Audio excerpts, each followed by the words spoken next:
Hello बच्चों, welcome to our channel the beauty of chemistry. मैं हूं आपका दोस्त Nitesh Dutt Sharma and yes sir, as you very well know, our online crash course session regarding target IIT JEE NEET is continuing the process और after discussing about electrochemistry lecture 1 आज हम आए हैं electrochemistry lecture 2 के साथ। देखो स्ट्रेटेजी मैंने आपको बता दी थी। लेक्चर 1 में हमने डिस्कस किया है some basic concepts of the electrochemistry, जिसमें बहुत इंपॉर्टेंट क्वेश्चन आते हैं स्ट्रेट फॉरवर्ड। और लेक्चर 1 में मैंने मोस्टली थ्योरेटिकल अप्रोच रखी थी, जिसमें मैंने आपको conductance, conductivity, molar conductivity, equivalent conductivity, what are the relations with the concentration, temperature, ठीक है, एक्सटेंसिव प्रॉपर्टी कौन सी है, इंटेंसिव प्रॉपर्टी कौन सी है, कुछ न्यूमेरिकल लिए थे, बहुत इंपॉर्टेंट कोहलराज लॉ का डिस्कशन किया था, और डी बाय एक्कलोन सागर इक्वेशन। देखो कितने सारे फंडामेंटल्स हमने लेक्चर 1 के अंदर ले लिए थे। ठीक है, तो जिन्होंने लेक्चर 1 नहीं देखा है तो मेरे जवानों एक बार लेक्चर 1 जाकर जरूर देख लें, क्योंकि बहुत ही इंटरेस्टिंग लेक्चर बनाया है, वो भी पूरे 100 मिनट्स का लेक्चर है, just like a marathon class. तो लेक्चर 1 को आपका डिस्क्रिप्शन में लिंक मिल जाएगा। और मैंने लेक्चर 1 के साथ आपको लास्ट में एक बात और बताई थी कि इलेक्ट्रोकेमिस्ट्री के ऊपर एक अननोन ईएमएफ कैसे निकालते हैं, उसका एक स्पेशल वीडियो बना रखा है मैंने, शॉर्ट लेक्चर, और एक applications of the electrochemical series, उसके ऊपर भी डायरेक्ट स्ट्रेट फॉरवर्ड क्वेश्चन आते हैं, तो वो भी इलेक्ट्रोकेमिस्ट्री में हमने पहले से करवा रखा है। तो दिस 2 लेक्चर्स और ये इलेक्ट्रोकेमिस्ट्री के लेक्चर्स, इनकी मैं एक प्लेलिस्ट बना दूंगा, जिसमें आपको डिस्क्रिप्शन में टॉप पर लिंक मिल जाएगा। आप डेफिनेटली इलेक्ट्रोकेमिस्ट्री पे भी मास्टरी ले सकते हैं। चलिए स्टार्ट करते हैं इलेक्ट्रोकेमिस्ट्री लेक्चर 2, और जो हमारे लेक्चर 1 के बाद कुछ कॉन्सेप्ट बच गए थे आज उन पे मास्टरी लेते हैं। और मैंने बोला था लेक्चर 1 और 2 के बाद आगे 3 लेक्चर आएंगे, जिसमें हम जेईई मेंस और नीट की प्रीवियस ईयर क्वेश्चन प्रॉब्लम लेंगे, and we will definitely get mastery in electrochemistry also. So get mastery in the physical chemistry with NDS sir. So let's start electrochemistry lecture 2। ठीक है, देखो आज हम start करने वाले हैं इंपॉर्टेंट एक्सपेक्ट कोहलराज लॉ के बाद लेंगे कॉन्सेप्ट ऑफ इलेक्ट्रोलाइसिस। इलेक्ट्रोलाइसिस का कॉन्सेप्ट लेते हैं, और यहां से बहुत अच्छे क्वेश्चन आते हैं मेरे भाई, ध्यान रखेंगे। इलेक्ट्रोलाइसिस का कॉन्सेप्ट होता है, देखो आपको छोटी सी इन्फॉर्मेशन दे देता हूं। जैसे मैंने आपको बताया था electrochemistry the branch of physical chemistry which deals with the interconversion of electrical energy and chemical energy. So in our syllabus there are the 2 types of devices. First one is electrolytic cell and second one is electrochemical cell, that is also called galvanic cell or voltaic cells, because these are invented by the Luigi Galvani and Alessandro Volta. So under that name though these are classified as galvanic or voltaic cells. तो यहाँ पर एक short सा discussion होता है। Electrolysis का मतलब पता क्या होता है? Electrolysis the process of decomposition of an electrolyte in presence of electricity. बहुत ही फंडामेंटल इजी है। जैसे HCl है आपके पास, HCl इलेक्ट्रोफाइट है, आपने एसिटिक एसिड ले लिया या फिर आप कोई भी इलेक्ट्रोलाइट ले लीजिए, उसको इलेक्ट्रिसिटी की प्रेजेंस में आप डीकम्पोज कर रहे हो, उसके एक्वा सॉल्यूशन को आप मान लीजिए, तो उस कॉन्सेप्ट को आप इलेक्ट्रोलाइसिस बोलते हैं। इलेक्ट्रोलाइसिस में टर्म है, electro means electricity, lysis means break down. It means the break down, the decomposition of an electrolyte in presence of electricity, it simple process is called electrolysis. और जो electrolysis का process होता है ना, this process takes place in electrolytic cell. ये जो process है ना, ये इलेक्ट्रोलिटिक सेल के अंदर ही होता है। अब आप कहोगे sir what do you mean by electrolytic cell? Electrolytic cell एक ऐसा डिवाइस होता है, electrolytic cell is defined as a device which is used to convert electrical energy. भाई आप पहले इलेक्ट्रिसिटी सप्लाई करोगे और इलेक्ट्रिकल एनर्जी को केमिकल एनर्जी में कन्वर्ट कर सकते हो आप। तो this is the very important question for the exam point of view कि इलेक्ट्रोलिटिक सेल क्या होती है। Electrolytic cell is defined as a device which is used to convert electrical energy into chemical energy. It means in this process we supply electricity to a particular electrolyte and that electrolyte gets separated as a chemical compound. जैसे for example मेरे पास एक NaCl का aqueous solution है, ठीक है, NaCl का molten solution है, मान लीजिए NaCl का क्या है, मोल्टन सॉल्यूशन, लिक्विड ले लेता हूँ, और इस कंपाउंड की मैंने इलेक्ट्रोलाइसिस कर दी। क्या कर दी? इलेक्ट्रोलाइसिस। तो इलेक्ट्रोलाइसिस करते हैं तो उसमें 2 रोड लगाई जाती है, कैथोड और एनोड। ठीक है, कैथोड पे नेगेटिवली चार्ज होता है और एनोड होता है पॉजिटिवली चार्ज। इट मीन्स इसमें इलेक्ट्रिसिटी अप्लाई करते हैं तो बैटरी की हेल्प से होती है रिएक्शन ये। तो बैटरी का जो पोल, जैसे बैटरी का पॉजिटिव पोल जिस रोड से कनेक्ट होगा उसको एनोड बोलेंगे और बैटरी का नेगेटिव पोल जिस रोड से कनेक्ट होगा उसको कैथोड बोलेंगे। तो डेफिनेटली ये कॉन्सेप्ट आपको याद रखना है। तो इलेक्ट्रोलाइसिस के अंदर जैसे मान लीजिए इसमें बने Na पॉजिटिव और Cl negative, Na positive Cl negative, तो Na positive will move towards cathode and Cl negative will move towards anode. ये फंडामेंटल तो इजी सा है। Na पॉजिटिव कैथोड की तरफ मूव करेंगे क्योंकि cathode is a negatively charge road and because it is connected to the negative pole of the battery, and Cl negative anion that is moved toward the anode which is connected to the positive pole of the battery. So that's why अब देखो दो individual reaction होती है redox reaction. Anode पर तो होता है आपका ऑक्सीडेशन, एनोड पर तो क्या होता है ऑक्सीडेशन, और ऑक्सीडेशन को पहचानने का तरीका है लॉस ऑफ इलेक्ट्रॉन से। इससे पहचानोगे मेरे भाई लॉस ऑफ इलेक्ट्रॉन से।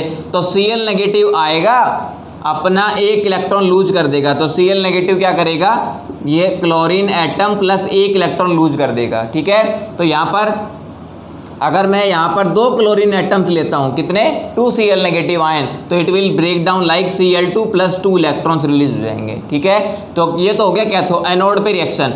कैथोड पे क्या होगी, कैथोड पे मान लो Na पॉजिटिव आयन है, तो Na पॉजिटिव आयंस क्या करेंगे they will take up the electrons and there is a formation of sodium as a solid, and sodium it get deposited, sodium get deposited at cathode, sodium क्या होगा cathode पे आके deposit हो जाएगा। ठीक है, so this reaction takes place at the cathode, cathode पे होता है रिडक्शन, और रिडक्शन को पहचानने का तरीका क्या है by the gain of electron, जहाँ पर इलेक्ट्रॉन का गेन होता है। देखो सोडियम ने इलेक्ट्रॉन गेन किए ना, तो यहाँ पर क्या बन गया sodium. So during the process of, अगर मैं पहले को अगर इसको मैं ओवरऑल कुछ वर्ड्स में एक्सप्लेन करूँ तो मैं कहूँगा the process of electrolysis take place in the electrolytic cell, and electrolytic cell is defined as a device in which electrical energy get converted into chemical energy. It means during the electrolysis of the molten NaCl, the Na positive ion, that is cation, that is having positive charge, it will move towards the negatively charged rod, that is cathode, while Cl negative anion, that is anion, it will move towards the anode. ठीक है, अब positively charged movement हो गई। And now the redox reaction take place, NaCl anode at anode oxidation take place and it is identified by the loss of electron. So the 2 Cl negative ion it will lose 2 electrons and there is a formation of Cl2, and Cl2 here Cl2 is the gas, तो Cl2 gas it will be evolved out at anode, ये anode पर से evolved out हो जाती है, and at cathode gain of electron takes place and 2 Na positive ion get 2 electrons and there is a deposition of sodium at the cathode. So that's why this process is called electrolysis. तो आपने electricity supply की और NaCl का extraction हो गया। अब कहते हैं ना सोडियम का एक्सट्रैक्शन किससे होता है, सोडियम का एक्सट्रैक्शन होता है NaCl से by electrolysis of the molten NaCl। अगर यहाँ पर कैल्शियम क्लोराइड होता तो कैल्शियम डिपॉजिट होता, मैग्नीशियम क्लोराइड होता तो मैग्नीशियम डिपॉजिट होता। ठीक है, एल्यूमिनियम ऑक्साइड होता है एल्यूमिना Al2O3, तो यहाँ पर एल्यूमिनियम डिपॉजिट होता है कैथोड पर और ऑक्सीजन गैस निकलती एनोड पर। तो ध्यान रखना मैं आपको 5 मेटल दे रहा हूँ, सोडियम, पोटेशियम, मैग्नीशियम, कैल्शियम और एल्यूमिनियम। ये ध्यान रखना, ये क्वेश्चन डायरेक्ट आ सकता है कि which metals are obtained by the process of electrolysis, electrolytically जिसको बोल सकते हैं। तो आपसे क्वेश्चन ध्यान रखना है कि which metals are obtained electrolytically by the process of electrolysis, तो बोलेंगे potassium, sodium, magnesium, calcium, aluminium. ये चारों स्टार्टिंग से मिलती हैं क्लोराइड्स की फॉर्म में। ठीक है, तो पोटेशियम क्लोराइड से पोटेशियम मिलेगा, ये क्वेश्चन स्ट्रेट फॉरवर्ड आते हैं। तो potassium will deposit eight the cathode and Cl2 gas will revolve at anode, same like sodium chloride, magnesium chloride, calcium chloride, but in case of aluminium it exists as a Al2O3. So during the process of the molten alumina Al2O3, aluminium will deposit at the cathode and oxygen gas will evolve at anode. This is the very interesting fundamental. These all compounds, these all metals in the form of chlorides and oxides, they are obtained by the process of electrolysis. This is a very interesting fundamental regarding electrolysis. आ गया fundamental समझ में। चलिए अब लेते हैं हम एक अगला डिफरेंट सेल और आता है जिसको बोलते हैं इलेक्ट्रोकेमिकल सेल। लेकिन उसको पढ़ने से पहले हम इलेक्ट्रोलाइसिस के फंडे को क्लियर कर लेते हैं, क्योंकि इलेक्ट्रोलाइसिस को समझने के लिए दो इंपॉर्टेंट लॉ दिए गए थे जहां से आपके स्ट्रेट फॉरवर्ड क्वेश्चन आ सकते हैं। ठीक है भाई, देखो लेक्चर हमारे लेंथी बनते हैं, लेकिन आपको पार्ट्स में देख लेने हैं, कैसे भी देखो, पार्ट्स में देखो कैसे लिखो, लेकिन लेक्चर को कंप्लीट देखो भाई। ठीक है, नॉलेज डेफिनेटली मिलेगी, you will definitely get mastery in each and every topic. ठीक है, तो मेरा यहाँ पर इंटेंशन यही है, आपको रट्टाफिकेशन नहीं करवाना है कि क्रैश कोर्स का मतलब है कि हम भगा भगा के सिलेबस को खींच रहे हैं और मैं केवल आपको वही चीज़ें बता दूं जो एग्जाम में आती हैं। कुछ बाहर से मिल गया तो आप कहोगे सर एनडीए सर ने तो धोखा कर दिया, क्रैश कोर्स में पता नहीं क्या बताया है ही नहीं। तो मेरे भाई यहाँ से मेरा इंटेंशन ये है कि I just want to give you more and more knowledge regarding each and every concept, क्योंकि क्या पता इलेक्ट्रोलाइसिस जो मैंने पढ़ाया है इसका फंडामेंटल आपका इतना क्लियर हो कि इलेक्ट्रोलाइसिस का कोई भी क्वेश्चन आप स्किप ना करें। ठीक है, तो we will discuss about the laws of electrolysis. Electrolysis के जो लॉज हैं उनको डिस्कस करते हैं और यहाँ से स्ट्रेट फॉरवर्ड क्वेश्चन आए हुए हैं और कैसे आएंगे। देखो सबसे पहला लॉ है, फैराडे ने दिया था, माइकल फैराडे। सबसे पहला लॉ है Faraday's first law, Faraday's first law of electrolysis, ऐसे बोल सकते हैं इसको। देखो फैराडे का फर्स्ट लॉ बड़ा ही इजी है, यही तो फंडामेंटल है। मान लो ये अब तो डायग्राम मिट गया है, मैं अगर आपको समझाऊं, बैक में जाकर सोच सकते हो आप कुछ भी, कि अगर NaCl का इलेक्ट्रोलाइसिस मैं कर रहा था, NaCl का इलेक्ट्रोलाइसिस कर रहा था, तो मैंने इलेक्ट्रिसिटी सप्लाई की थी कैथोड एनोड से के थ्रू। इलेक्ट्रिसिटी सप्लाई करने से अगर मैं जितनी ज़्यादा इलेक्ट्रिसिटी सप्लाई करूँगा तो सोडियम भी कैथोड में उतना ज़्यादा डिपॉजिट होगा। समझ पा रहे हो जो बात मैं कहना चाह रहा हूँ? मैं कह रहा हूँ during the process of electrolysis the amount of the substance deposited at the cathode या any of the electrode it is directly proportional to the charge या directly proportional to the current supplied through the solution. भाई simple सा fundamental है ना भाई। NaCl का electrolysis कर रहे थे अभी हम, तो जितना ज़्यादा चार्ज मैं पास करूंगा, क्योंकि चार्ज जो है ना क्वांटिटी वो करंट इंटू टाइम से आई है, I इंटू टी होता है, Q क्या होता है I इंटू टी। चार्ज किस में लेते हैं? In the form of coulomb. ठीक है, अगर मैं कह दूं तो मैंने सॉल्यूशन में से 1 कूलम्ब का चार्ज पास किया है, कितना? 1 कूलम्ब का चार्ज, तो इसको हम बोल सकते हैं 1 एम्पियर करंट है और ये 1 सेकेंड के लिए फ्लो कर रहा है, तो बोल सकते हैं ना। तो ऐसे हम ऐसे रिलेट करेंगे, तो मैं क्या बोलूँगा?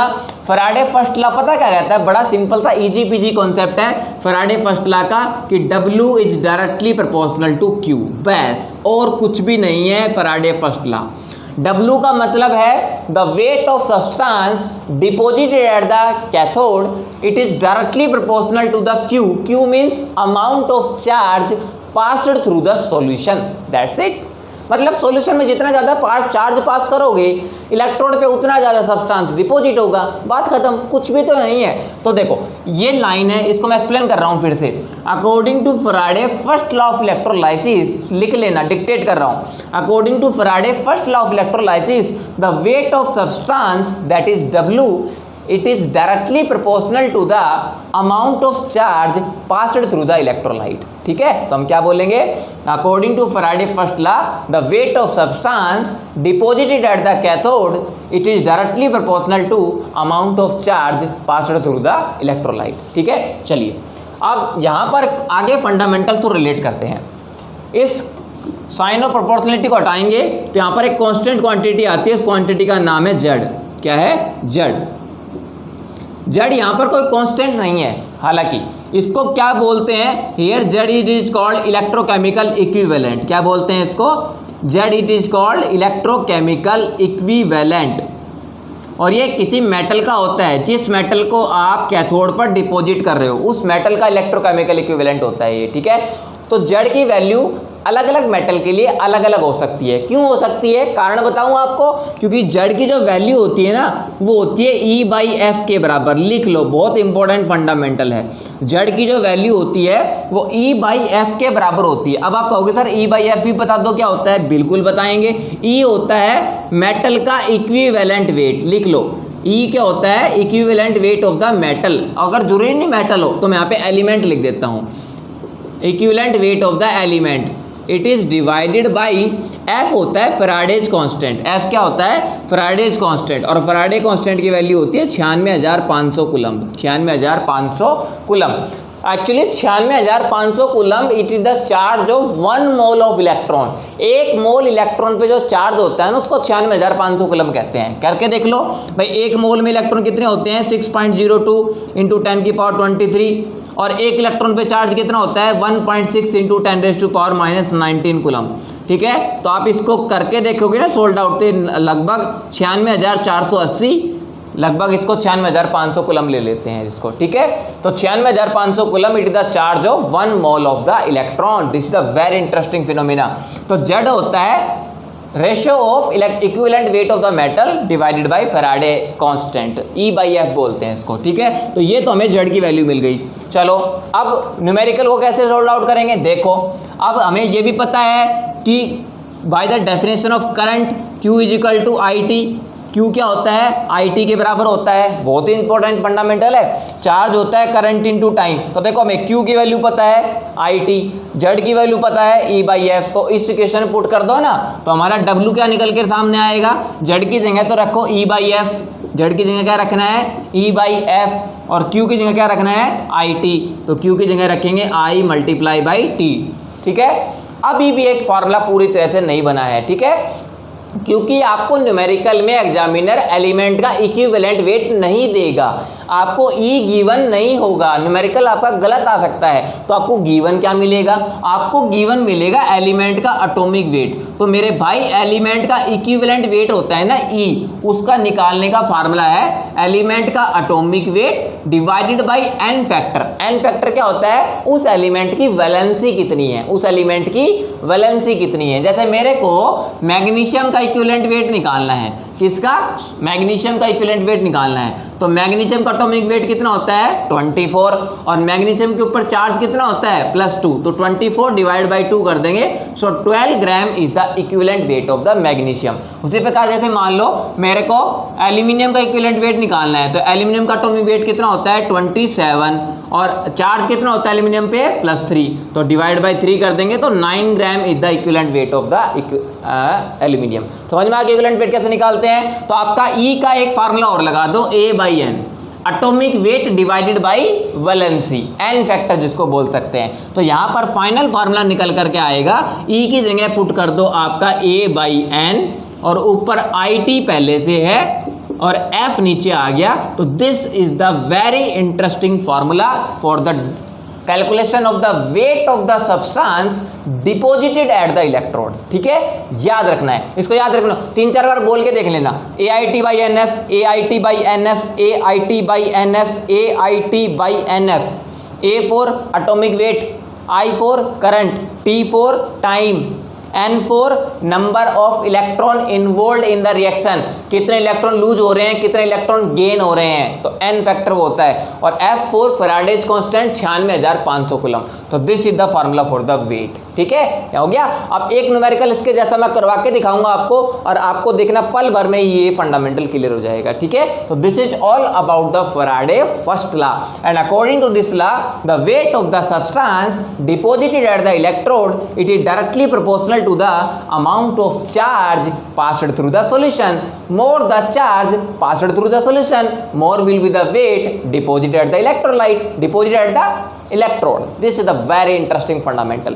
ठीक है, चलिए, और यहां से मैं एक बहुत ही अच्छा फंडामेंटल और निकाल कर लाऊंगा फैराडे लॉ से। चलिए, फैराडे ने एक बात और कही थी जिससे आपके काफ़ी न्यूमेरिकल सोल्व होंगे, और आपको मैं बहुत अच्छी फंडामेंटल ट्रिक्स भी बताऊंगा कि आप कैसे सोल्व आउट कर सकते हैं। मेरे भाई एक इलेक्ट्रोलाइसिस पे कुछ क्वेश्चन आते हैं, जैसे मैं आपसे कुछ क्वेश्चन डिस्कस करूंगा, मैं आपको पहले फैराडे सेकंड लॉ और पढ़ा देता हूं, फिर मैं फैराडे फर्स्ट लॉ के और सेकंड लॉ के एक साथ न्यूमेरिकल करवाऊंगा, आपका फंडामेंटल क्लियर हो जाएगा। ठीक है, तो मैं अब ले रहा हूं फैराडे का सेकंड लॉ, फैराडे का second law, Faraday second law of electrolysis. बड़ा इजी पीजी है। इलेक्ट्रोलाइसिस के फैराडे के सेकंड लॉ में पता क्या कहा था, फैराडे ने ये कहा था अगर 2 या 2 से ज़्यादा, मिनिमम 2 तो होनी चाहिए, if 2 or more electrolytic cells are connected in series. ठीक है, देखो इलेक्ट्रोलिटिक सेल होती क्या है, एक मेटल हो, ठीक है, और उस मेटल की रोड को उसी मेटल के सॉल्यूशन में डिप कर दो। जैसे एक बीकर ले लिया, एक बीकर यहाँ पर है, एक बीकर यहाँ पर है और एक बीकर यहाँ पर है। मान लीजिए 3 बीकर है, एक बीकर, 2 बीकर, 3 बीकर। इस बीकर में आपकी जिंक की रोड है, कोई दिक्कत नहीं है। इस बीकर में आपकी सिल्वर की रोड है, कोई दिक्कत नहीं है। और इस बीकर में आपकी कॉपर की रोड है, कोई दिक्कत नहीं है। ठीक है, मैंने 3 बीकर ले लिए और तीनों बीकर में अलग अलग मेटल की रोड है। ठीक है, आ गया फंडामेंटल समझ में? इतना फंडामेंटल समझ में आ गया। जिंक का रोड है, सिल्वर की रोड है और कॉपर की रोड है। ठीक है, जिंक की रोड के अंदर ये जिंक की रोड सॉल्यूशन डिप है जिंक सल्फेट के सॉल्यूशन में, सिल्वर की रोड डिप है सिल्वर नाइट्रेट के सॉल्यूशन में और कॉपर की रोड डिप है कॉपर सल्फेट के सॉल्यूशन में। मतलब जिस मेटल की रोड है ना, सॉल्यूशन भी उसी मेटल का होना चाहिए, बस ये बात ध्यान रखना। कॉपर की रोड है कॉपर सल्फेट का सॉल्यूशन, सिल्वर की रोड है तो सिल्वर का सॉल्यूशन सिल्वर नाइट्रेट, जिंक की रोड है तो जिंक का सॉल्यूशन जिंक सल्फेट। ठीक है, तो these are the 3 electrolytic cells. ठीक है, और तीनों को तीनों सीरीज में कनेक्टेड कर दिया। तीनों कैसे कनेक्ट है? सीरीज में कनेक्ट है। मान लीजिए ऐसे दिखा दिया हमने, all the 3 are connected in series. अगर अब आपको पता है सीरीज में करंट सेम रहता है, करंट सेम है तो चार्ज सेम आएगा, अगर टाइम सेम है तो। देखो अब देखो बात क्या है, फैराडे सेकंड लॉ पता क्या कहता है? According to Faraday second law, if according to Faraday second law, if the 2 or more electrolytic cells are connected in series, अगर 2 या 2 से ज़्यादा इलेक्ट्रोलिटिक सेल अगर सीरीज में कनेक्ट हो, then same amount of charge passed through the each electrolyte। भाई हर एक electrolyte में सेम अमाउंट ऑफ चार्ज पास होगा, जितना चार्ज जिंक सल्फेट में पास होगा उतना ही चार्ज सिल्वर नाइट्रेट में पास होगा, उतना ही चार्ज कॉपर सल्फेट के सॉल्यूशन में पास होगा। समझ पा रहे हो? इतना फंडामेंटल समझ में आ गया। फैराडे सेकंड लॉ क्या कहता है? According to Faraday second law, if 2 or more electrolytic cells are connected in series and same amount of charge passed through each electrolyte, then फिर क्या होगा? फिर कहता है कि the weight of substance deposited at each electrode. मान लो zinc की road पे वेट डिपॉजिट हो रहा है, उसको मैंने कह दिया WZN, यानी कि weight of the substance, weight of the zinc, weight of silver and weight of copper, 3 हो गए। And their weight are directly proportional to their equivalent weight, equivalent weight of the zinc, equivalent weight of the silver and equivalent weight of the copper. ये है fundamental. तो क्या बोला है मैंने? According to Faraday second law, if the 2 or more electrolytic cells are connected in series, then same amount of charge passed through each electrolyte, then उससे क्या conclusion निकल कर आया? Then weight of substance deposited at each electrode, हर एक electrode पे जो substance का वेट डिपॉजिट होगा, it is directly proportional to their equivalent weight. भाई weight of the substance deposit on the zinc electrode is directly proportional to the equivalent weight of the zinc. Weight of substance deposit on the silver electrode, it is directly proportional to the equivalent weight of the zinc. Now weight of the substance deposit on the copper electrode, it is directly proportional to the equivalent weight of the copper। ठीक है, तो यहाँ पर देखो क्या relation निकल कर आएगी। अगर मैं कह दूँ WZN divided by weight of ZN, weight of silver, it is equal to equivalent weight of Zn divided by equivalent weight of silver. यही आएगा ना फार्मूला निकल करके। भाई साइन और प्रोपोर्शन उठाएंगे तो कांस्टेंट क्वांटिटी के मान लो, के से के कैंसिल आउट हो जाएगा, तो इन दोनों को अगर मैं डिवाइड करूँ तो यही आएगा। और it is also directly proportional to, अब देखो weight of Zn equivalent weight को यहाँ ले आया और वेट को यहाँ ले गया, तो तीनों से ओवरऑल तीनों का क्या फार्मूला पता है? Weight of zinc divided by equivalent weight of the zinc, it is equal to weight of silver divided by equivalent weight of the silver, it is equal to weight of copper, weight of copper divided by equivalent weight of the copper। तो this is the final formula। Of the Faraday second law. और journalisation क्या कहती है, W1/E1 is equal to W2/E2। अगर 2 electrolytic cell है तो ये formula बनेगा, अगर 3 इलेक्ट्रोलिटिक सेल है तो W3/E3 हो जाएगा, ठीक है। लेकिन जनरल फार्मूला हमारा 2 इलेक्ट्रोलिटिक सेल तक ये रहेगा, W1/W2 W2/E2, ठीक है। तो this is the Faraday second law of electrolysis. समझ में आ गया, बड़ा इजी सा फंडामेंटल है। अब देखो इसमें ये का फायदा होगा, मान लो आपको 2 इलेक्ट्रोलिटिक सेल दे रखी है, एक जिंक की एक सिल्वर की। आपको इतना पता है कि जिंक पर कितना वेट डिपॉजिट हो रहा है, जिंक पर कितना वेट डिपॉजिट हो रहा है, तो आप सिल्वर का वेट निकाल सकते हो। आपको क्या गिवन होना चाहिए, दोनों एलिमेंट का एटॉमिक वेट, दोनों एलिमेंट का एटॉमिक वेट, क्योंकि आप एटॉमिक वेट से इक्विवेलेंट वेट निकाल सकते हो। समझ में आ गया। एक बार न्यूमेरिकल कराऊंगा ना, फंडामेंटल क्लियर हो जाएगा कि ये क्वेश्चन कैसे आएगा और कैसे आपको टैकल करना है, ठीक है। ठीक है, चलिए स्टार्ट करेंगे। फैराडे सेकंड लॉ की डेफिनेशन फिर से क्लियर कर देता हूं। According to Faraday second law, if 2 or more electrolytic cells are connected in series and same amount of charge passed through each electrolyte, then weight of substance deposited at each electrode it is directly proportional to their equivalent weight। तो this is the Faraday second law, ठीक है। तो ये हो गया आपका। चलो अब एक इंपॉर्टेंट जर्नलाइजेशन और निकाल कर लाता हूं मैं, और उससे आपके फैराडे लॉ के न्यूमेरिकल कभी जिंदगी में गलत नहीं होंगे and you will definitely get mastery in the physical chemistry. चलिए हम एक काम करते हैं, इस लेक्चर में फैराडे के दोनों लॉ को ही डिस्कस कर लेते हैं, क्योंकि आगे मैं एक लेक्चर स्पेशल बनाना चाहता हूँ नॉन इक्वेशन के ऊपर, ईएमएफ के ऊपर और बैटरी के ऊपर। तो वो लेक्चर सेपरेट रखेंगे, कोई दिक्कत नहीं है, इसमें हम प्रॉब्लम्स ले लेंगे अब तक जो हमने पढ़ा है, ठीक है। चलिए देखो भाई साहब, एक ट्रिक बता रहा हूँ, बड़ा ध्यान से सुन लेना, इसके ऊपर फैराडे लॉ के न्यूमेरिकल काफ़ी अच्छे से होंगे, ठीक है। जैसे आपको कैसे ध्यान रखना है, जैसे मान लो पहले मैं क्वेश्चन जनरेट करता हूँ। जैसे आपसे कहते हैं एग्जामिनर कि हाउ मच चार्ज, ध्यान से सुनना, how much charge is required, how much charge is required. मैं एक काम करता हूँ, क्वेश्चन लिख ही लेता हूँ। देखो मैंने क्वेश्चन लिख लिए ताकि आपका टाइम वेस्ट ना हो। फैराडे लॉ के ऊपर कुछ न्यूमेरिकल इस टाइप के आते हैं और कुछ फैराडे लॉ के ऊपर डायरेक्ट आते हैं, फैराडे फर्स्ट लॉ पे और फैराडे सेकंड लॉ पे, वो भी मैं करवाऊंगा। पहले इस टाइप के न्यूमेरिकल देखिए। इसमें एग्जामिनर पता क्या कह रहा है कि how much charge is required for the following reduction. एक तो इस टाइप के न्यूमेरिकल और एक नीचे दे रखा है कि इन रिडक्शन में कितना चार्ज रिक्वायर्ड होगा, ठीक है। 1 मोल ऑफ एल्यूमिनियम +3 को एल्यूमिनियम प्लस में ले जाने में, कॉपर +2 को कॉपर में ले जाने में, MnO4 नेगेटिव से Mn2 पॉजिटिव में ले जाने में, और Cr2O7 2 नेगेटिव से Cr+3 में ले जाने में कितना चार्ज आपको रिक्वायर्ड होगा इन रिडक्शन प्रोसेस के दौरान। तो आपको मैं सीधा सा शॉर्ट ट्रिक बताने वाला हूँ, बहुत ही ब्यूटीफुल फंडामेंटल है, डायरेक्ट क्वेश्चन होगा। चलिए स्टार्ट करते हैं। देखो ट्रिक क्या है, ध्यान रखना। ट्रिक ये है कि फॉर प्रिपरेशन या डिपोजिशन भी कह सकते हो ऑफ 1 मोल ऑफ सब्सटेंस, आपको सब्सटेंस का 1 मोल पे फोकस करना है मेरे भाई, ट्रिक नहीं तो फेल हो जाएगी, ठीक है।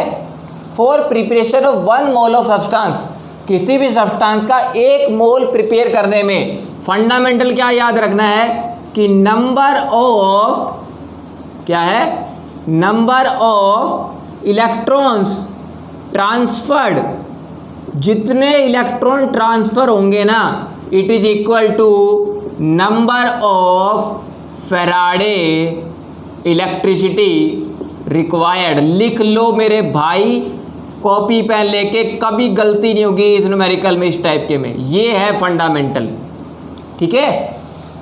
एक किसी भी सब्सटेंस का 1 मोल प्रिपेयर करने में, for the preparation of 1 mole of substance, जितने इलेक्ट्रॉन्स रिएक्शन में ट्रांसफर होंगे, आइदर लूज हो या गेन हो, it doesn't matter, number of electron transferred it is always equal to number of Faraday electricity required. मान लो एक किसी भी सब्सटेंस के 1 मोल को बनाने में, अब ध्यान रखना, किसी भी सब्सटेंस का 1 मोल बनेगा वो सॉलिड स्टेट में बनेगा, और अगर मतलब एलिमेंट की नेचुरल स्टेट में बनेगा, जैसे गैस है तो ऑक्सीजन O2 की फॉर्म में होगा, सोडियम सॉलिड है तो Na सॉलिड होगा, मैग्नीशियम सॉलिड होगा, तो नेचुरल स्टेट में देखना है।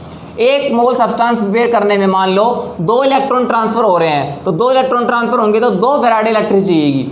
3 इलेक्ट्रॉन ट्रांसफर होंगे तो 3 फैराडे, 1 इलेक्ट्रॉन ट्रांसफर होगा तो 1 फैराडे, 5 इलेक्ट्रॉन ट्रांसफर होंगे तो 5 फैराडे, 6 इलेक्ट्रॉन ट्रांसफर होंगे तो 6 फैराडे। मतलब जितने इलेक्ट्रॉन ट्रांसफर होंगे उतने ही फैराडे इलेक्ट्रिसिटी रिक्वायर्ड होगी। This is the fundamental. आप देखो ये क्वेश्चन चुटकी भर में सोल्व होंगे, चुटकी बजाते ही सोल्व होंगे। आप मुझे एक बात बताओ, अगर मैं पहला क्वेश्चन करूं, ठीक है, और ये आपको चार्ज बताना है कितना होगा, ठीक है, एल्यूमिनियम +3 से एल्यूमिनियम में जाना है। पहला क्वेश्चन देखो, एल्यूमिनियम +3 से एल्यूमिनियम में जाना है, तो मेरे को बताओ एल्यूमिनियम सॉलिड में जाएंगे, तो एल्यूमिनियम +3 से एल्यूमिनियम में जाएंगे तो बताओ कितने इलेक्ट्रॉन ट्रांसफर करने पड़ेंगे? 3 इलेक्ट्रॉन, और 3 इलेक्ट्रॉन ट्रांसफर होंगे तो फैराडे इलेक्ट्रिसिटी जाएगी 3 फैराडे, खत्म। अब फैराडे की वैल्यू पुट कर दो, 3 × 96,500 कूलम्ब। चाहे कूलम्ब में पूछे आंसर कूलम्ब में बता दो, फैराडे में पूछे फैराडे में बता दो। समझ में आ गया? फैराडे की वैल्यू पुट कर देना 96,500 कूलम्ब। आ गया समझ में? अगला देखो, कॉपर +2, कॉपर +2 से कॉपर में जाने में भाई कितने इलेक्ट्रॉन ट्रांसफर होंगे? 2 ही तो ट्रांसफर होंगे, 2 इलेक्ट्रॉन ट्रांसफर होंगे, आंसर आ गया 2 फैराडे। खत्म है क्वेश्चन, पढ़ते ही खत्म है, बस ट्रिक याद रखो, ठीक है। चलो और देखो, और क्वेश्चन बताओ। वीडियो को पॉज करो मेरे भाई, क्वेश्चन को करने की कोशिश करो, करने की कोशिश करो। बहुत अच्छा फंडामेंटल बता दिया मैंने, ठीक है। अब देखो MnO4 नेगेटिव, इससे आपको मैग्नीज +2 पे जाना है, ट्रिक समझना, ठीक है। आपको बाकी चीज़ें बैलेंस करने की जरूरत नहीं है। यहाँ पर मैग्नीज पे चार्ज कितना कह रहा है? +2। यहाँ पर मैग्नीज पे चार्ज निकाल लो। देखो मैग्नीज पे चार्ज x मान लिया, ऑक्सीडेशन स्टेट निकाल लो।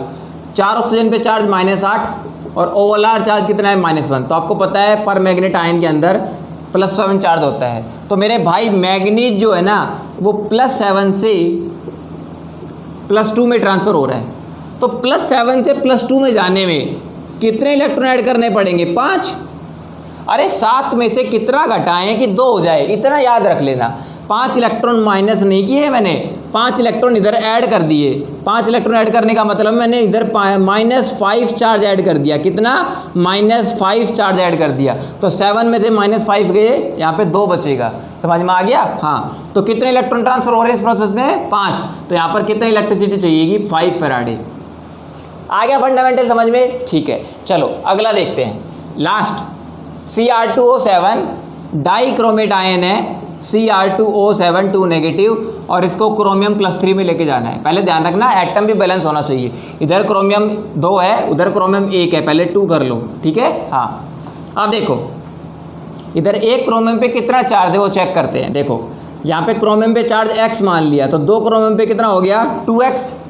7 ऑक्सीजन पे -14, इट इज इक्वल टू -2। तो x की वैल्यू यहाँ पर आती है +6। कितनी आएगी? +6, क्योंकि 2x is equal to 12, x is equal to +6। अब देखो तरीका क्या है, एक क्रोमियम पे चार्ज +6 आया है, एक क्रोमियम पे चार्ज कितना है? +6। तो 2 क्रोमियम पे कितना होएगा? +12। ऐसे देख लो, इधर रिएक्टेंट साइड में चार्ज +12 है, एक क्रोमियम पे चार्ज कितना है? +3। तो 2 क्रोमियम पे कितना होएगा? +6। तो +12 में से कितना घटाएं कि +6 हो जाए? 6 इलेक्ट्रॉन घटा दो, तो यहाँ पर कितने इलेक्ट्रॉन ट्रांसफर होंगे? 6 इलेक्ट्रॉन। तो आंसर आएगा 6 फैराडे। That's it, Bingo. ऐसे क्वेश्चन आपको करने हैं, बहुत ही मज़ा आने वाला है, ठीक है। चलिए, वेरी इंटरेस्टिंग। चलो अब आपको बताता हूँ कुछ और फंडामेंटल। ये तो हो गया क्वेश्चन। अब वेट की सेंस में क्वेश्चन आए तो कैसे करोगे मेरे भाई? आपको कंफ्यूज नहीं होना है। मान लो ये क्वेश्चन आ गया, अब देखो क्वेश्चन थोड़ा डिफरेंट वे में है। ये 4 तो हो गए, ऐसे आए तो आप गलती नहीं करोगे। How much electricity in terms of Faraday? Faraday की टर्म में कितनी इलेक्ट्रिसिटी रिक्वायर्ड होगी क्या प्रोड्यूस करने में? 20 gram of calcium from calcium chloride, ठीक है, और 40 gram of aluminium from Al2O3। मतलब पहला क्वेश्चन देखो, आपको 20 ग्राम कैल्शियम बनाना है, 20 ग्राम कैल्शियम, किससे? कैल्शियम क्लोराइड से। एक क्वेश्चन करवा देता हूँ, ये क्वेश्चन करने के बाद दूसरा क्वेश्चन आप खुद ना कर दो तो मेरे को आके बोल देना, ठीक है। चलो ट्रिक बताता हूँ भाई, आपने को कैल्शियम पे फोकस करना है। यानी कि इस रिएक्शन पता क्या हो रहा है? कैल्शियम क्लोराइड का जब इलेक्ट्रोलाइसिस कर रहे हैं तो कैथोड पर कैल्शियम डिपॉजिट हो रहा है, और कितना डिपॉजिट हो रहा है? 20 ग्राम। तो कह रहा है कैल्शियम क्लोराइड से की इलेक्ट्रोलाइसिस से कैथोड पर 20 ग्राम कैल्शियम डिपॉजिट करने में कितने फैराडे इलेक्ट्रिसिटी चाहिए, ये क्वेश्चन है। ठीक है, तो देखो कुछ नहीं करना मेरे भाई, हेड अपना स्टेटमेंट बना लो कि कैल्शियम क्लोराइड से कैल्शियम बनता है। ठीक है, सॉलिड बनता है बिल्कुल, क्लोरीन गैस एनोड पर निकल जाती है, हमें उससे कोई मतलब ही नहीं है, हमें तो फोकस कैल्शियम पे करना है। भाई कैल्शियम क्लोराइड में कैल्शियम पे चार्ज लिया हो ना, कितना होता है, +2 होता है। कैल्शियम क्लोराइड में कैल्शियम पे चार्ज निकाल लो, +2 होता है। तो कैल्शियम +2 से कैल्शियम में जा रहा है, जा रहा है कि नहीं जा रहा, बताओ कितने इलेक्ट्रॉन ट्रांसफर होंगे, 2 इलेक्ट्रॉन ट्रांसफर होंगे, और 2 इलेक्ट्रॉन ट्रांसफर होंगे तो कितनी इलेक्ट्रिक चाहिएगी, 2 फैराडे। लेकिन ध्यान रख लो इसका आंसर 2 फैराडे नहीं है, बताऊं कितने फैराडे हैं, क्योंकि 2 इलेक्ट्रॉन ट्रांसफर हो रहे हैं तो कैल्शियम का 1 मोल बन रहा है, और मेरे भाई कैल्शियम का 1 मोल 40 ग्राम होता है। कितना होता है, 40 ग्राम, क्योंकि कैल्शियम का एटॉमिक मास कितना होता है, 40, तो कैल्शियम का 1 मोल 40 ग्राम है, लेकिन एग्जामिनर ने 20 ग्राम ही पूछा है। तो 40 ग्राम डिपॉजिट होने में कितने फैराडे, 2 फैराडे, तो मेरे भाई 20 ग्राम में चाहिएगा 1 फैराडे आंसर आएगा इसका आंसर कितना है, 1 Faraday. This is the very interesting fundamental. दूसरा करके देखो, हलवा क्वेश्चन हो जाएगा आपके लिए। ठीक है, चलो वीडियो को पॉज करके दूसरा क्वेश्चन जल्दी करो भाई, तब ऐसे ही आपका कॉन्फिडेंस बढ़ेगा, नहीं तो आप कर नहीं पाओगे। देखो दूसरा क्वेश्चन क्या है, 40 ग्राम एल्यूमिनियम किससे, Al2O3 से, एल्यूमिना से। तो वही ट्रिक निकाल के निकालो एनडीए सर की कि Al2O3 से क्या बन रहा है, एल्यूमिनियम। फोकस करना है, Al2O3 में एल्यूमिनियम पे चार्ज होता है +3, एल्यूमिनियम किस में जा रहा है, सॉलिड के अंदर जा रहा है। कितने इलेक्ट्रॉन ट्रांसफर होंगे, 3 इलेक्ट्रॉन ट्रांसफर होंगे। कितने इलेक्ट्रिसिटी चाहिएगी, 3 फैराडे। लेकिन 3 फैराडे में एल्यूमिनियम डिपॉजिट कितना हो रहा है, 1 मोल। 1 मोल में वेट होता है 27 ग्राम, एल्यूमिनियम का एटॉमिक वेट कितना होता है, 27 ग्राम। तो देखो 27 ग्राम में चाहिए 3 फैराडे। भाई 27 ग्राम एल्यूमिनियम डिपॉजिट करने में कितना चाहिए, 3 फैराडे। 1 ग्राम में कितना चाहिएगा, 3/27 फैराडे। और बनाना कितना है, 40 ग्राम। तो 40 ग्राम में कितने चाहिएंगे, मल्टीप्लाई बाई 40, 40/9 करोगे तो 4.4 फैराडे आंसर आएगा। बजाओ ताली, आया कि नहीं आया मज़ा, बिल्कुल मज़ा आएगा मेरे भाई। क्वेश्चन को करोगे तो हलवा हो जाएगा, एकदम हलवा। ठीक है, चलो अब मैं दूसरा क्वेश्चन दे रहा हूँ। अब आपसे कह दूँ, मैं ध्यान से सुनना, 2.8 ग्राम ऑफ आयरन, ठीक है, फ्रॉम मोल्टन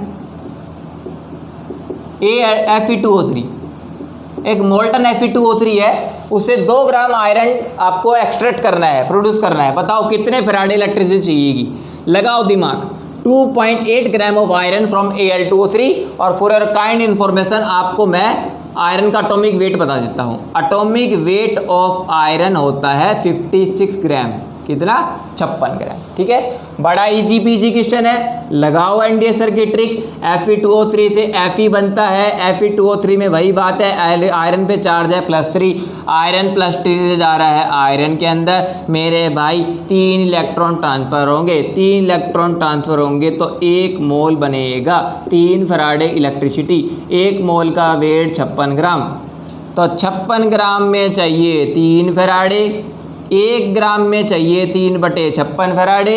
2.8 ग्राम में कितने चाहिएंगे, मल्टीप्लाई बाई 2.8, पॉइंट हटा दूंगा 2.8 का, 10 नीचे आ गया, 28 दूनी 56। ठीक है, आ गया समझ में।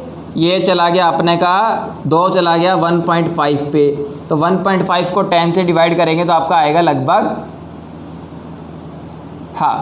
0.3 फैराडे आंसर आ जाएगा।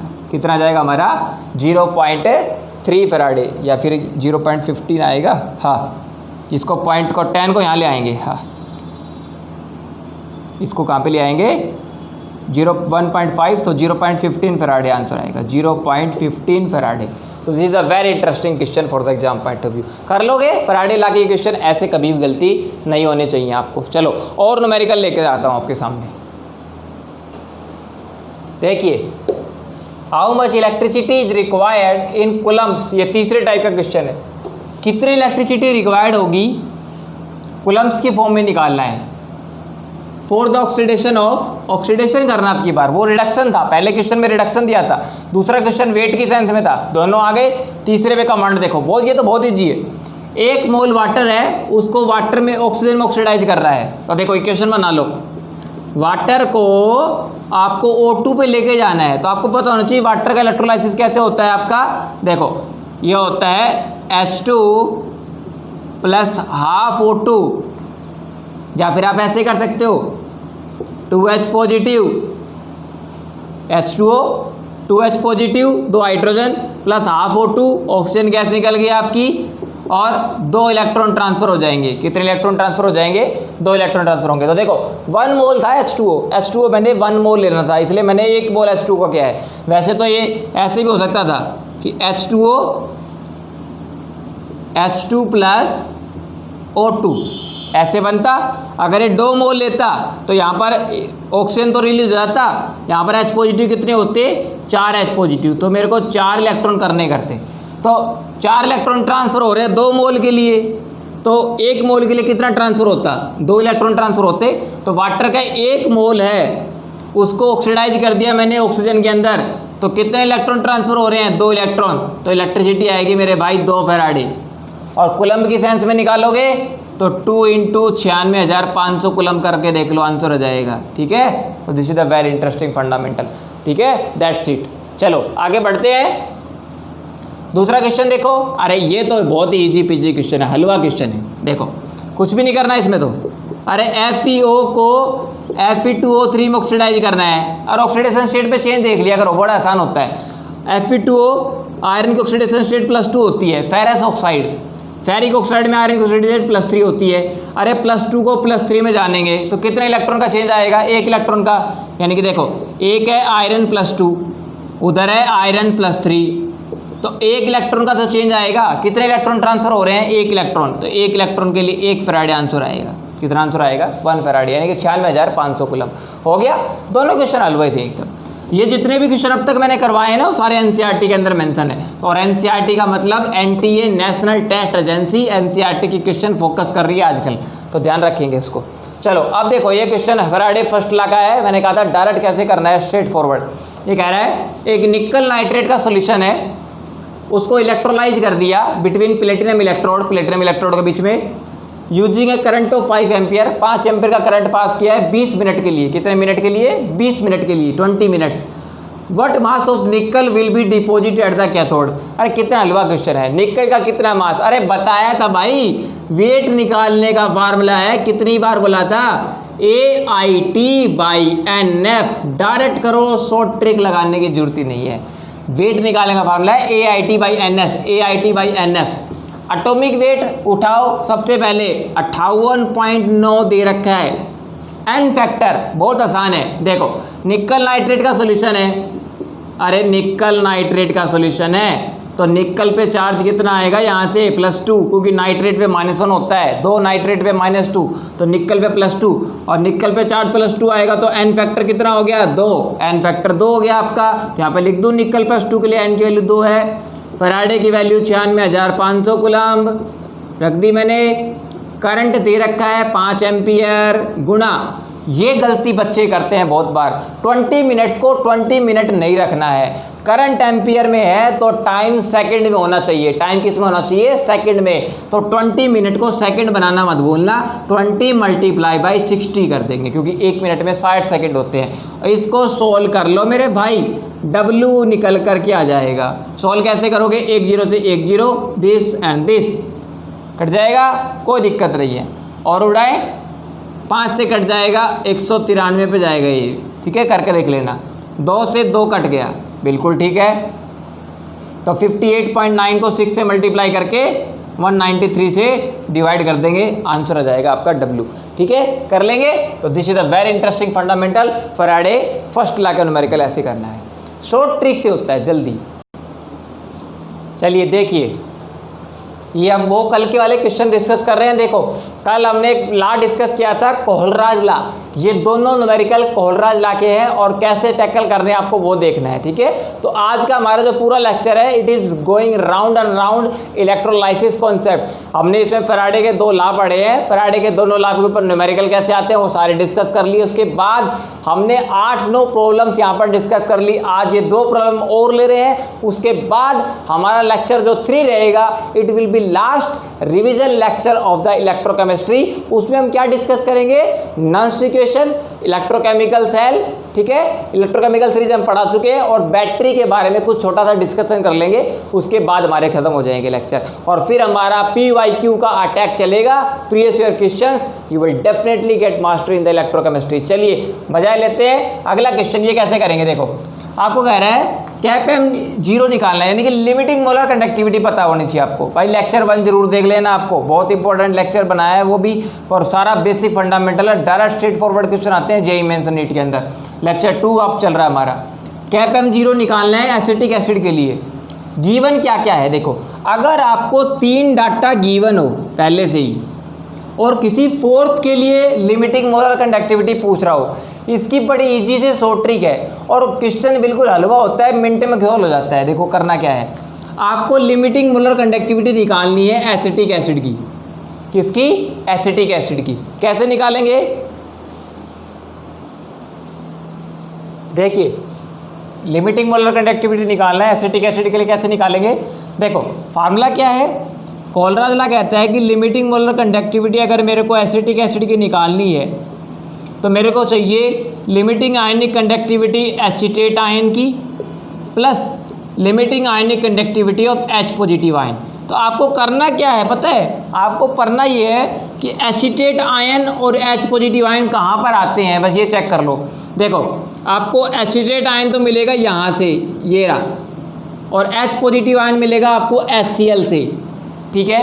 तो अगर मैं सोडियम एसीटेट और HCl की लिमिटिंग मोलर कंडक्टिविटी को ऐड कर दूँ और NaCl की कंडक्टिविटी को डिक्रीज घटा दूँ, माइनस कर दूँ, तो मेरे पास एसीटेट आयन की मोलर कंडक्टिविटी मिल जाएगी। देखो कैसे होगा, करना क्या आपको, भाई एसीटेट आयन कहाँ से मिलेगा, सोडियम एसीटेट से, तो 91 प्लस H पॉजिटिव आयन कहाँ से मिलेगा आपका HCl से, प्लस 426। अब देखो यहाँ पर एसीटेट आयन तो मिल गया सोडियम एसीटेट से, तो यहाँ पर बच क्या गया, Na पॉजिटिव बच गया ना, और HCl से क्या मिल गया, H पॉजिटिव, तो यहाँ क्या बच गया, Cl नेगेटिव। तो यहाँ पर Cl नेगेटिव की और यहाँ पर Na पॉजिटिव की आयनिक कंडक्टिविटी है, लिमिटिंग आयनिक कंडक्टिविटी, उसको किससे माइनस कर देंगे, NaCl से माइनस कर देंगे, तो माइनस ऑफ 126 कर देंगे। देखो क्लियर हो गया, तो ये आपका आंसर निकल करके सामने जाएगा, ठीक है। 91 में 426 ऐड करेंगे, 426 और 91, 426 और 91 ऐड करेंगे तो आपका आएगा ये 7 और 9 और 2 11 और 517, ठीक आ गया। और यहाँ से 126 क्या कर देंगे, माइनस कर देंगे, 126 क्या कर देंगे, माइनस, तो आपका आ गया 391 Simon centimetre square mole inverse. This is the limiting molar conductivity of the acetic acid, ठीक है। ऐसे करना आपको, this is a very interesting fundamental, ठीक है। अब इस क्वेश्चन को थोड़ा सा मॉडिफाई करता हूँ, थोड़ा सा मॉडिफाई करते हैं। अगर एक क्वेश्चन में कुछ और डाटा गिवन होता, मान लो आपसे कह दे KPm0, ये आपको दे रखा है अमोनियम हाइड्रोक्साइड के लिए, किसके लिए, अमोनियम क्लोराइड के लिए, सॉरी अमोनियम क्लोराइड के लिए दे रखा है। एक आपको दे रखा है KPm बेरियम क्लोराइड के लिए, ठीक है, और एक आपको दे रखा है KPm अमोनियम बेरियम हाइड्रोक्साइड के लिए, बेरियम हाइड्रोक्साइड के लिए, ठीक है। आपसे कह दे ये निकालना है अमोनियम हाइड्रोक्साइड के लिए, किसके लिए निकालना है, अमोनियम हाइड्रोक्साइड के लिए निकालना है, ठीक है। वैल्यू मैं आर्बिट्रेरली दे रहा हूँ, मैंने कह दिया ये 100 है, ये 200 है, ये 300 है, चलो कितना ही मान लो। आपको निकालना क्या है, अमोनियम हाइड्रोक्साइड के लिए KPm ये निकालना है। तो देखो अमोनियम हाइड्रोक्साइड के लिए लिमिटिंग मोलर कंडक्टिविटी किससे निकलेगी? तो पहले देखो अमोनियम हाइड्रोक्साइड में अमोनियम आयन कहाँ से आएंगे? अमोनियम आयन आपके आएंगे अमोनियम क्लोराइड से, बिल्कुल आएंगे। तो अमोनियम क्लोराइड की लिमिटिंग मोलर कंडक्टिविटी ऐड कर दो, limiting molar conductivity of the ammonium chloride plus hydroxide ion कहाँ से आएंगे? बेरियम हाइड्रोक्साइड से आएंगे, बेरियम हाइड्रोक्साइड से हाइड्रोक्साइड आयन आएंगे, ठीक है। लेकिन बेरियम हाइड्रोक्साइड के एक मोल में हाइड्रोक्साइड आयन कितने हैं? 2 है, देख पा रहे हो। लेकिन आपको चाहिए कितना? एक ही तो चाहिए, और यहाँ पर OH कितने हैं? 2 है। तो यहाँ पर प्लस तो करेंगे लेकिन 1/2 हो जाएगा, 1/2 of the limiting molar conductivity of the barium hydroxide. समझ गए? अब देखो यहाँ पर Cl नेगेटिव एक्स्ट्रा है और यहाँ पर बेरियम एक्स्ट्रा है, ठीक है। और बेरियम भी हाफ, बेरियम कितना है? हाफ। देखो बेरियम हाफ एक्स्ट्रा है और एक Cl नेगेटिव एक्स्ट्रा है। तो देखो एक यहाँ पर 2 क्लोरीन थे, 2 क्लोरीन है यहाँ पर, और यहाँ पर भाई अपने को अगर माइनस कर दे, हम माइनस कर दिया limiting molar conductivity of the barium chloride. किसकी? बेरियम क्लोराइड की। लेकिन यहाँ पर क्लोरीन अपने को एक ही चाहिए। देखो यहाँ पर क्लोरीन कितना है? 1 क्लोरीन है, और BaCl2 में कितने हैं? 2 क्लोरीन है। तो यहाँ पर क्या कर देंगे? -1/2। क्या कर देंगे? -1/2। आपको नीचे का विजिबल है फार्मूला पूरा? हाँ बिल्कुल ठीक है, ठीक है। तो आपको ये फार्मूला निकल करके सामने आ गया। देखो मैं आपको सीधा डायरेक्ट लिख देता हूँ। कैसे फार्मूला बनेगा? आपको अमोनियम हाइड्रोक्साइड का लिमिटिंग मोलर कंडक्टिविटी निकालना है। तो limiting molar conductivity of the ammonium hydroxide क्या बनेगा? अमोनियम आयन कहाँ पर आ रहा है? अमोनियम क्लोराइड में। तो क्या करेंगे? Limiting molar conductivity of the ammonium chloride plus OH negative कहाँ पर आ रहा है? OH नेगेटिव बेरियम हाइड्रोक्साइड में आ रहा है। लेकिन बेरियम हाइड्रोक्साइड में OH कितने हैं? 2। यहाँ पर कितने चाहिए? 1। तो यहाँ पर 1/2 कर देंगे, 1/2 of the limiting molar conductivity of the barium hydroxide. आगे फंडामेंटल समझ में। अब देखो माइनस क्या करेंगे? माइनस बच गया क्लोरीन और बेरियम, तो बेरियम क्लोराइड की मोलर कंडक्टिविटी को माइनस कर देंगे।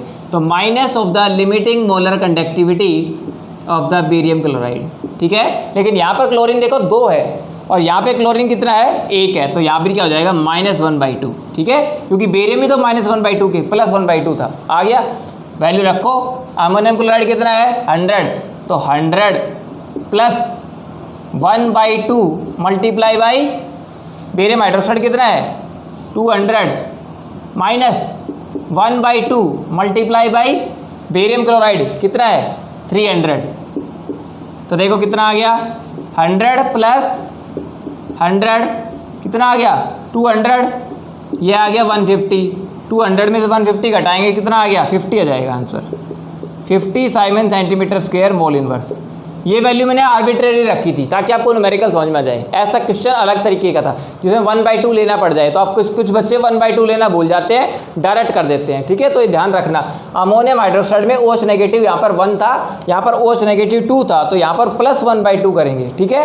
और यहाँ पर बेरियम क्लोराइड में क्लोरीन 2 था, यहाँ पर क्लोरीन कितना है? 1 है, तो वहाँ पर -1/2 कर देंगे, ठीक है।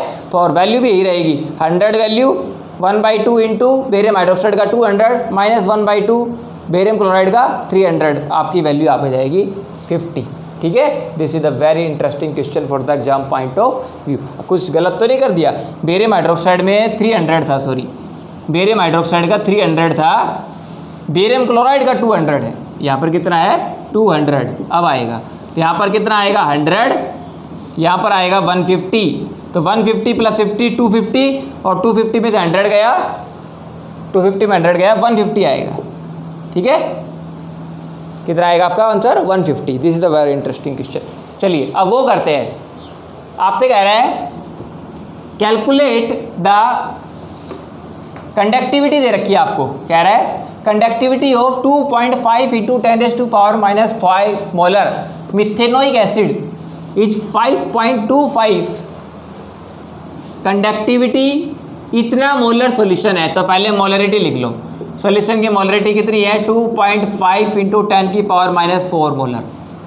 कंडक्टिविटी दे रखी है। ये कंडक्टिविटी क्या होती है? कप्पा 5.25 × 10⁻⁵ यूनिट है साइमन सेंटीमीटर इनवर्स। पहले कह रहा है मोलर कंडक्टिविटी निकालो और फिर कह रहा है डिग्री ऑफ डिसोसिएशन निकालो। तो पहले देखो डिग्री ऑफ डिसोसिएशन कल बताया था, फार्मूला अल्फा होता है, अल्फा का फार्मूला होता है कैप एम बटे में कैप एम 0। ये तो होती है molar conductivity divided by limiting molar conductivity. Limiting molar conductivity तो आप यहाँ से निकाल लोगे दोनों को ऐड करके। देखो आपको लिमिटिंग मोलर कंडक्टिविटी किसकी निकालनी है, फॉर्मिक एसिड की। अब फॉर्मिक एसिड में 2 आयन होते हैं, एक तो फॉर्मेट आयन और एक H पॉजिटिव। तो limiting ionic conductivity of H positive ion plus limiting ionic conductivity of the format ion, दोनों को ऐड कर दिया। तो H पॉजिटिव की कितनी दे रखी है 349.5 प्लस फॉर्मेट आयन की 50.5, दोनों को ऐड करोगे तो 400 आएगा।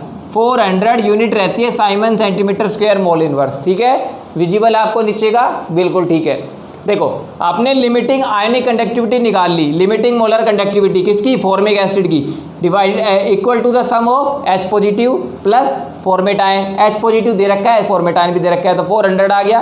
तो अपने को ये पता चल गया लिमिटिंग मोलर कंडक्टिविटी, ये पता है। अब क्या निकाल लेंगे, मोलर कंडक्टिविटी। मोलर कंडक्टिविटी का फार्मूला कल बताया था मैंने, conductivity multiply by 1000 divided by molarity.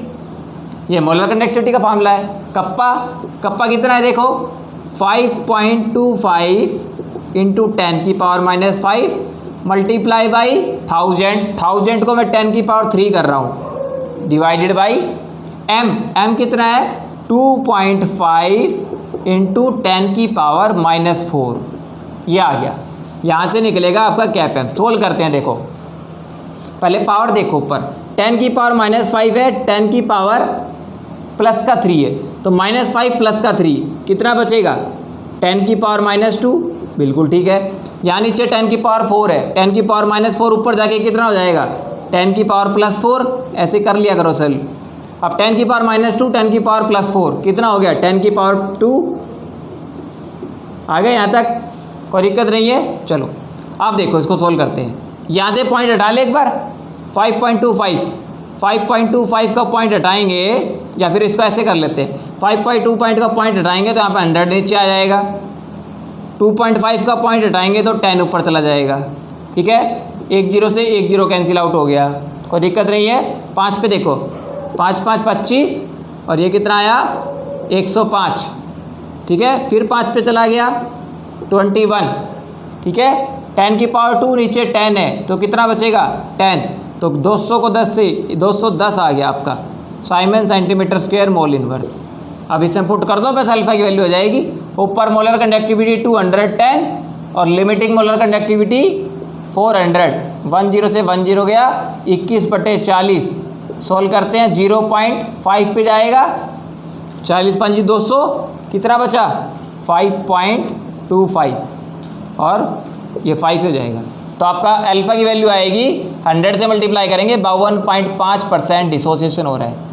Degree of dissociation पूछा है तो परसेंटेज डिसोसिएशन पूछे तो 52.5% और अल्फा कितना है 0.525%। This is a very interesting question for the exam point of view. आप ऐसे प्रैक्टिस कर सकते हैं। तो this is all about the Kohlrausch law. ठीक है, कोलराज लॉ के न्यूमेरिकल डिस्कस कर लिया हमने, सॉल्युबिलिटी निकालने का कल तरीका बताया था और भी इंटरेस्टिंग न्यूमेरिकल हो गए थे।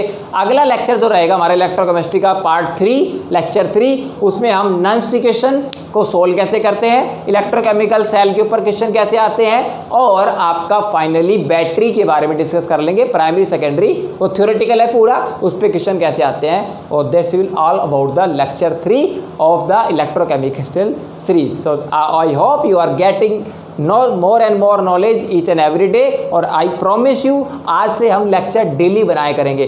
जैसे कल लेक्चर आया था इलेक्ट्रोकेमिस्ट्री का फर्स्ट लेक्चर, आज आ गया इलेक्ट्रोकेमिस्ट्री का सेकंड लेक्चर, अगले दिन आ जाएगा थर्ड लेक्चर और मतलब 5 और 6 डेज के अंदर हम इस इलेक्ट्रोकेमिस्ट्री को फिनिश कर देंगे। ठीक है, 3 लेक्चर स्टार्टिंग के बेसिक रहे हमारे, अगले 3 लेक्चर में हम प्रीवियस ईयर क्वेश्चन की सीरीज लेकर आएंगे।